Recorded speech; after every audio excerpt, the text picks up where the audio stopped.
Wow, they're bringing Ingrid back to Street Fighter 6. Whoa! We're back in Vegas. I can't believe I actually did it. What the hell, guys? Well, I mean, we told you we were coming. But you just show up out of nowhere. You didn't announce me when you're gonna show up. I didn't have time to fix this place up better. I don't know. It's just you just show up out of nowhere. Yeah, sorry about that. We sometimes don't communicate that very well. That's alright. Ain't like Mark or Wendy. Neither one. At all. Not a single bit. Well, anyway, now that we're here and we're all back together again and everything, let's go out and check out the video games in Vegas. Alright, let's go. Yeah, I guess I gotta join along, even though I had to do the laundry today. Hey, do it later.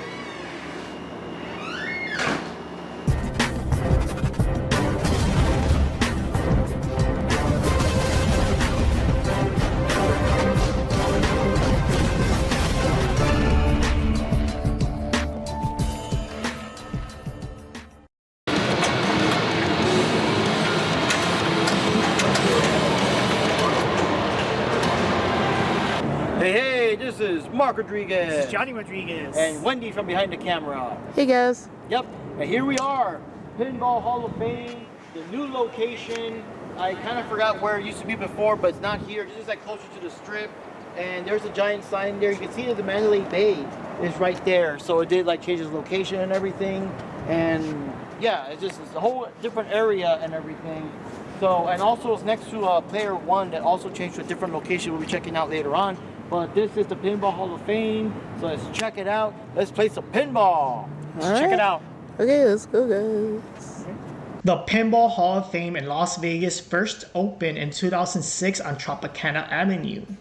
It was later relocated to another Tropicana location in 2009, which is the one we showed in VGM episodes 43 and 68. In 2019, it was relocated to its current location on Las Vegas Boulevard.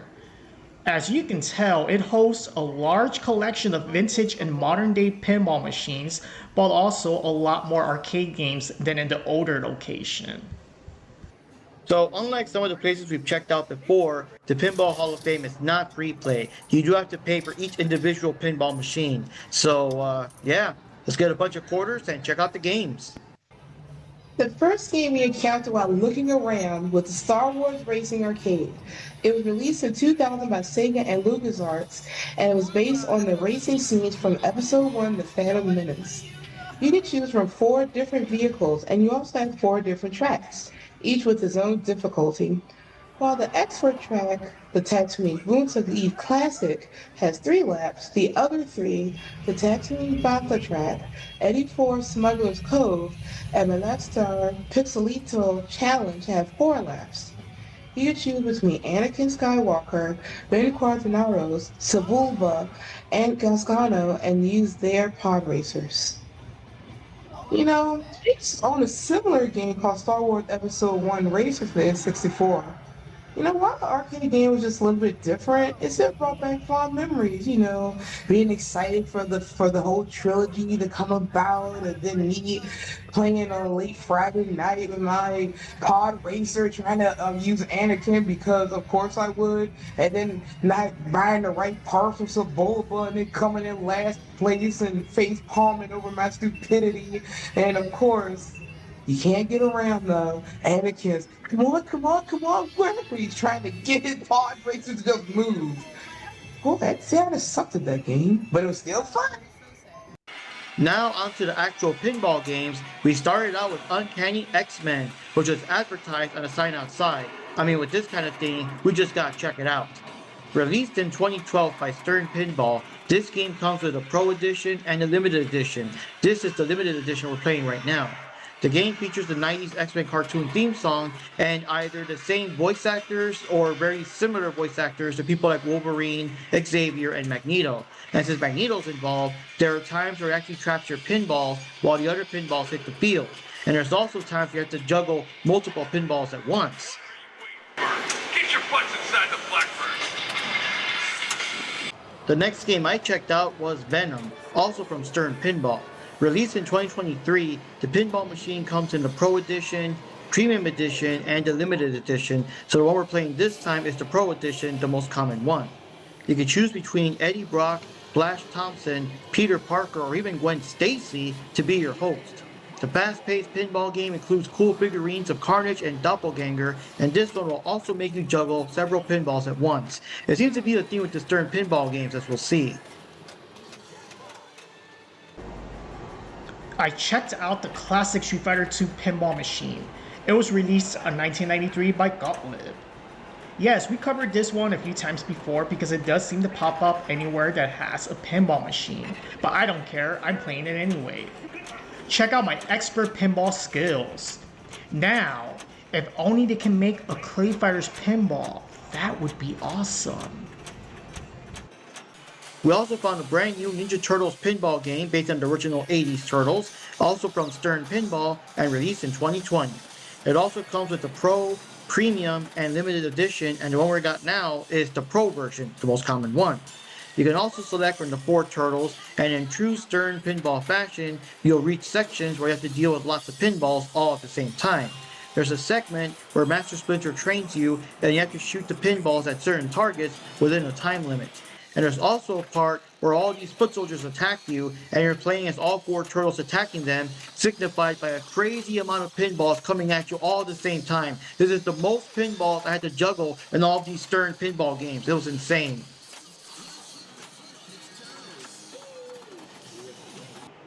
Now for something super old school that I was able to find. Oh my gosh.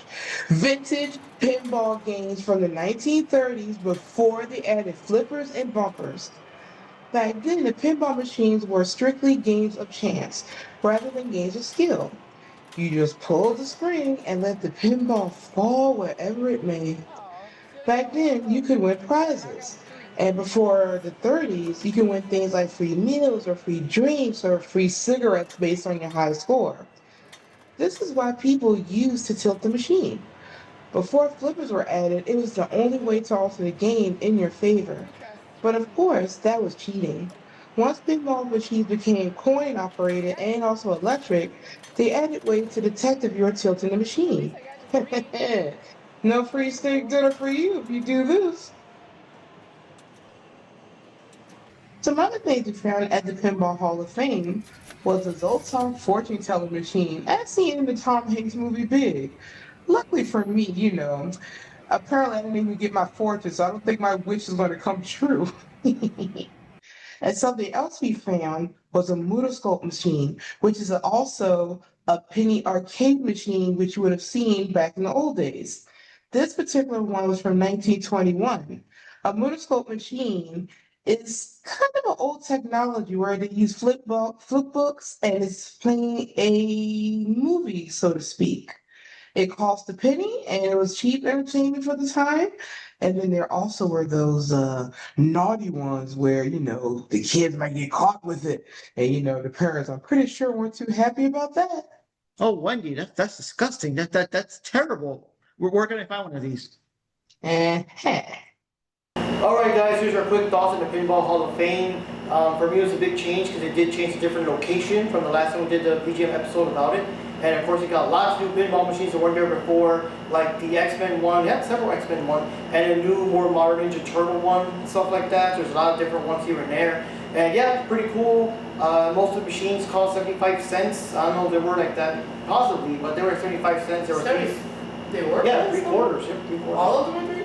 Most of them. Yeah, and I think there was at least one that did cost a full $1. I forgot which one it was, but I think the Venom one cost $1. yeah, the Venom one was like a full $1, yeah.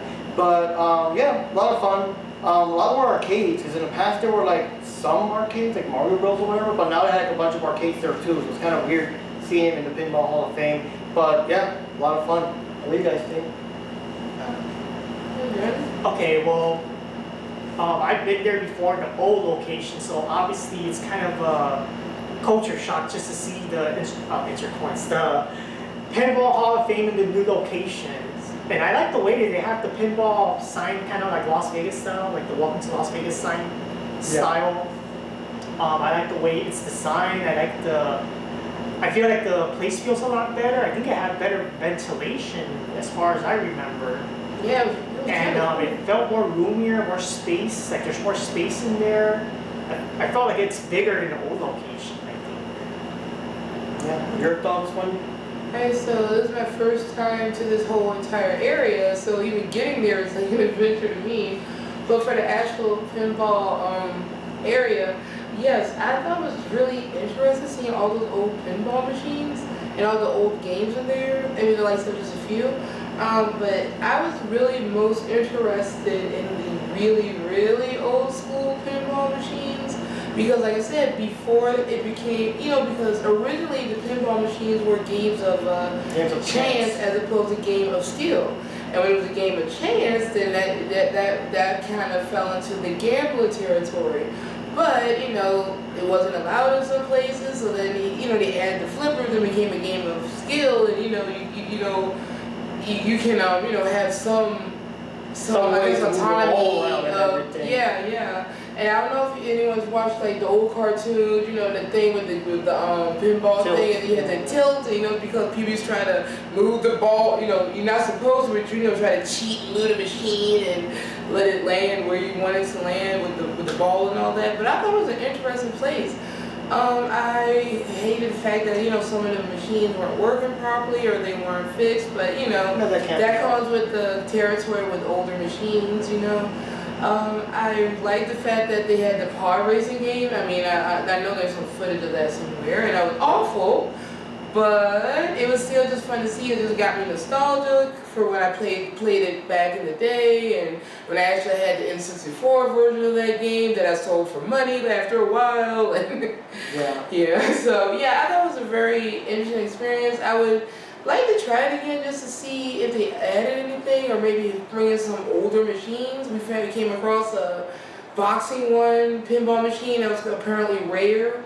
And then of course they even had one of those old flip book things that they used to have. Movie. Yeah, the flip book movie things that they used to do like back in like the 1920s and stuff. The technology was so new. So it's like it's stuff like that draws my interest.